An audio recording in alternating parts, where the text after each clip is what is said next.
Shalom Bapak Ibu, Saudara-saudari yang dikasihi oleh Tuhan kita Yesus Kristus. Di pagi hari ini kita akan mengawali hari kita dengan mendengarkan renungan firman Tuhan. Namun sebelumnya mari kita satu di dalam doa. Bapa di surga, kami ucap syukur untuk kasih setia Tuhan yang terus-menerus kami boleh rasakan dalam kehidupan kami. Di pagi hari ini Tuhan, kami rindu untuk mendengarkan renungan firman Tuhan. Kami membuka hati kami untuk kebenaran firman-Mu hadir di dalam kehidupan kami dan menuntun setiap langkah hidup kami. Terima kasih Tuhan, dalam nama Tuhan Yesus Kristus kami berdoa. Amin.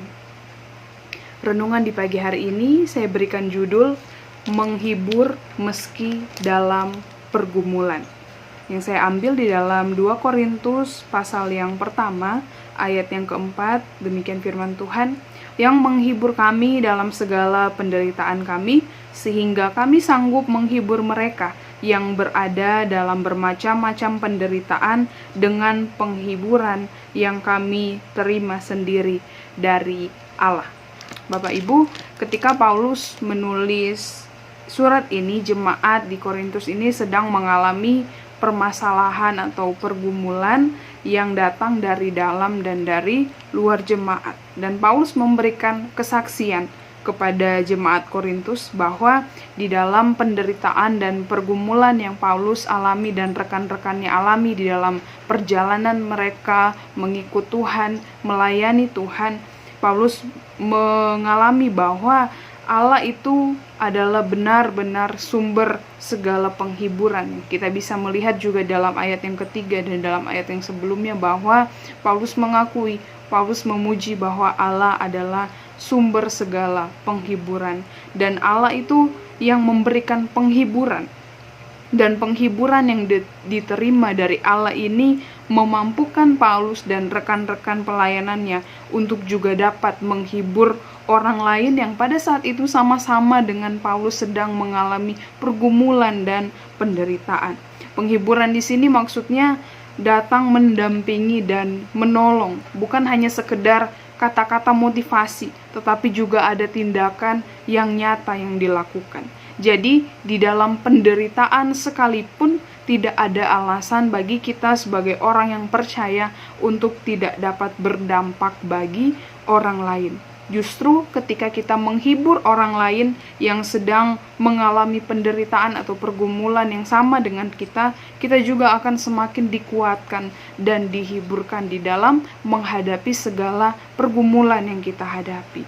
Hari ini kita diingatkan jika saat ini kita sedang mengalami yang namanya pergumulan atau penderitaan, bahwa kita dapat menghibur orang lain karena kita telah mendapat penghiburan yang sejati dari Allah kita. Kita tidak dapat menghibur orang lain kalau kita sendiri tidak dihibur oleh kasih anugerah Allah yang nyata di dalam kehidupan kita. Penghiburan yang kita terima dari Allah dapat kita bagikan kepada orang lain yang juga sedang mengalami pergumulan atau penderitaan. Kita dapat datang mendampingi dan menolong orang-orang di sekeliling kita. Bukan hanya sekedar ucapan-ucapan, tetapi juga ada tindakan yang nyata. Dan kita akan semakin dihibur dan dikuatkan untuk menghadapi segala penderitaan dan pergumulan di dalam kehidupan kita. Karena kita telah menghibur orang-orang di sekeliling kita. Kita mendengar apa yang mereka rasakan dan kita juga dimampukan untuk boleh menolong mereka di dalam pergumulan mereka. Amin. Kiranya Roh Kudus menuntun kita untuk kita boleh melakukan setiap kebenaran firman Tuhan. Mari kita satu di dalam doa. Bapa di surga, kami mengucap syukur untuk firman-Mu di pagi hari ini yang boleh mengingatkan kami bahwa Engkau adalah sumber segala penghiburan dalam kehidupan kami, dan hal itu memampukan kami untuk di dalam penderitaan kami sekalipun, di dalam pergumulan kami sekalipun, kami boleh dapat mengasihi orang-orang di sekeliling kami, untuk kami juga boleh datang mendampingi, menolong orang-orang di sekeliling kami yang mungkin sedang mengalami pergumulan dan penderitaan. Roh Kudus memampukan kami ya Tuhan, supaya kami boleh menolong orang-orang di sekeliling kami, membagikan kasih Kristus yang sudah kami terima lebih dahulu. Terima kasih Tuhan, seluruh kehidupan kami serahkan dalam tangan Tuhan. Roh Kudus menuntun setiap langkah-langkah kehidupan kami, biarlah kami boleh memuliakan nama Tuhan. Terima kasih Tuhan Yesus, dalam nama Tuhan Yesus kami berdoa. Amin.